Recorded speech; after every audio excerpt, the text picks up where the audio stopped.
4 conseils pour avoir une vie de triomphe.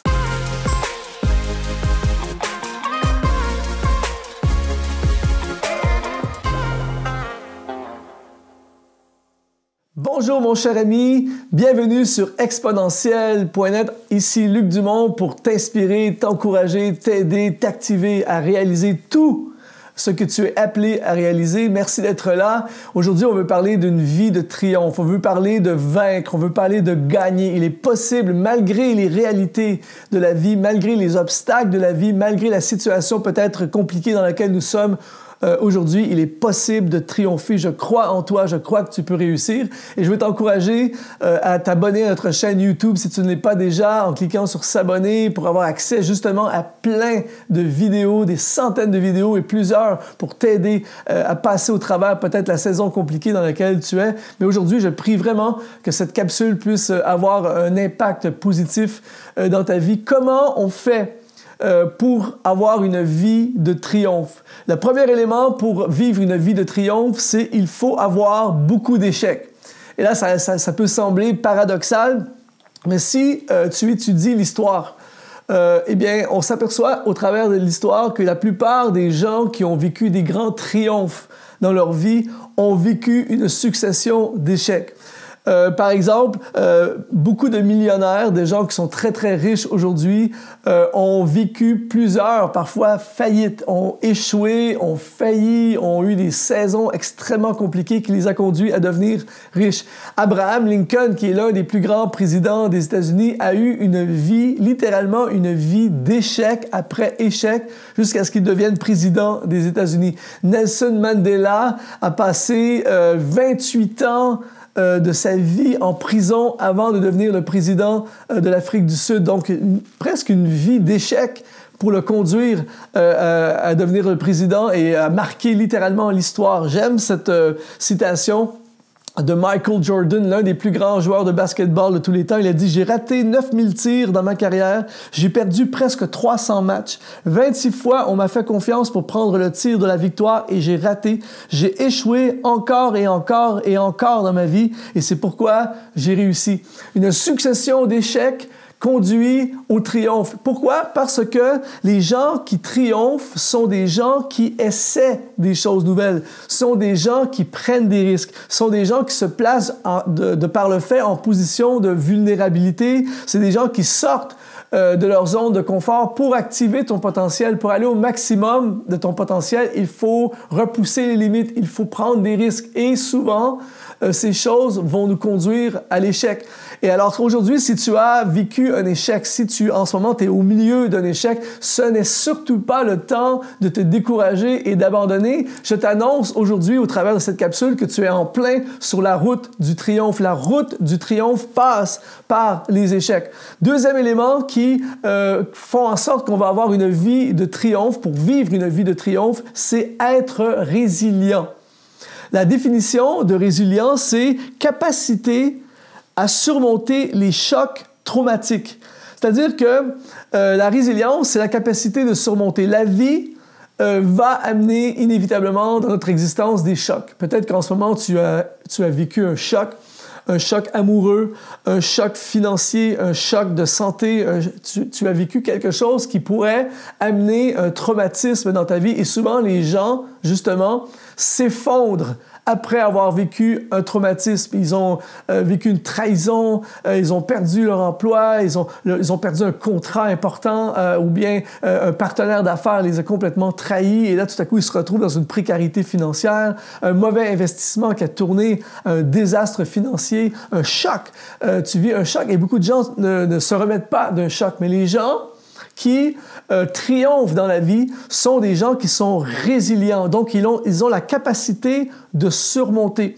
Alors, à partir d'aujourd'hui, peut-être si en ce moment tu vis un choc ou un traumatisme dans ta vie, au lieu de regarder à tous les effets négatifs que ce choc a apporté ou pourrait apporter dans ta vie, commence à penser en termes de vainqueurs, comme les gens qui triomphent. Dis-toi ceci, pose-toi cette question, comment je peux triompher? Comment je peux surmonter cette situation? Qu'est-ce que je devrais faire pour surmonter ma situation? Troisième élément qui caractérise les gens qui triomphent dans la vie, c'est voir la grande image.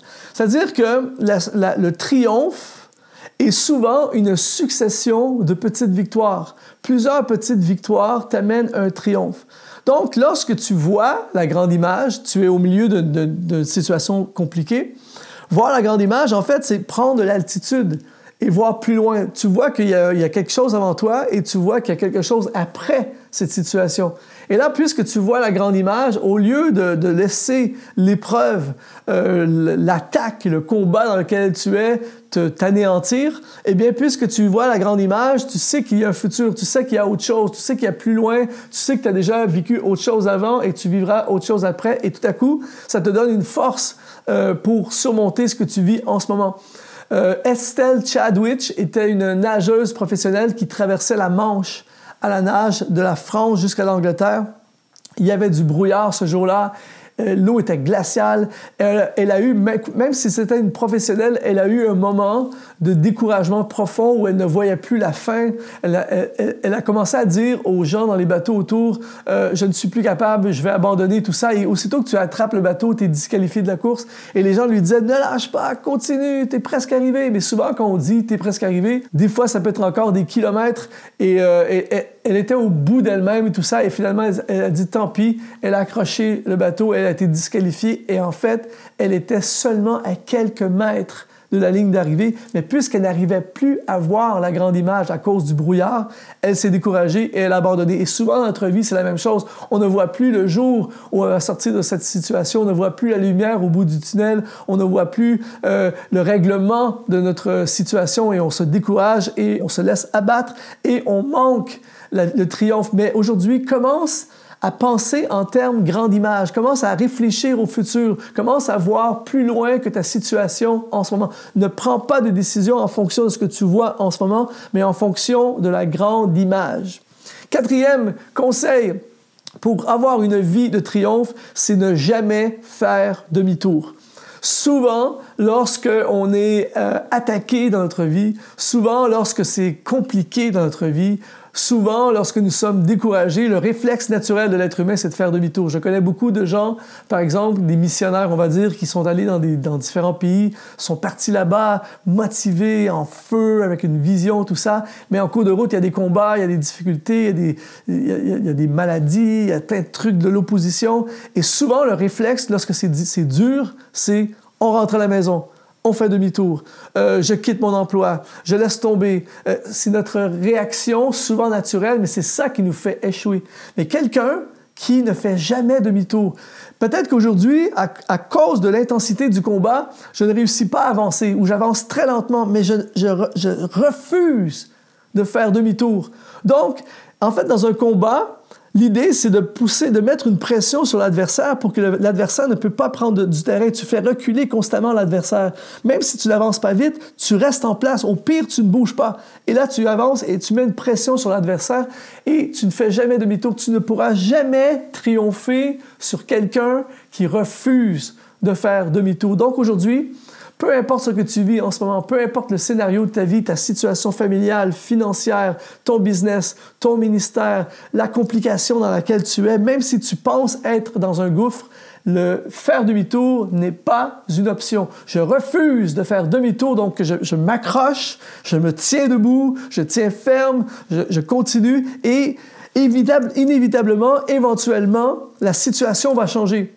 Il y a quelque chose qui va arriver et tout à coup, puisque tu n'as pas fait demi-tour, tu es encore dans le combat, tu es encore dans la course, tu es encore sur la route et inévitablement, tu vas triompher. Refuse de faire demi-tour. Mon ami, il est possible d'avoir une vie de triomphe. Triompher n'est pas quelque chose d'utopique. Triompher est possible et triompher dans toutes sortes de difficultés, dans toutes sortes de combats. J'aimerais même te dire qu'il n'y a rien que tu ne peux pas surmonter si tu crois. Alors aujourd'hui, de toutes mes forces, j'espère, je prie pour toi et j'espère que tu vas continuer à avancer car je déclare sur ta vie que tu vas triompher. Ça a été un honneur de t'encourager aujourd'hui. Ça a été un honneur de contribuer dans ta vie, ta destinée. Je veux vraiment t'encourager à visiter notre site exponentiel.net et également notre boutique en ligne. Nous avons créé une boutique où il y a des messages, il y a des formations en ligne, il y a des livres et j'ai écrit ce livre qui est mon best-seller qui s'appelle « Au-delà de vos limites ». Et c'est justement des conseils pour te dépasser, pour aller au maximum de ton potentiel et de devenir la personne que tu rêves de devenir, que Dieu a voulu que tu sois. Alors, je t'encourage vraiment en cliquant sur le lien qui apparaît sur l'écran et je veux vraiment te remercier d'avoir été là aujourd'hui et je te dis à la prochaine.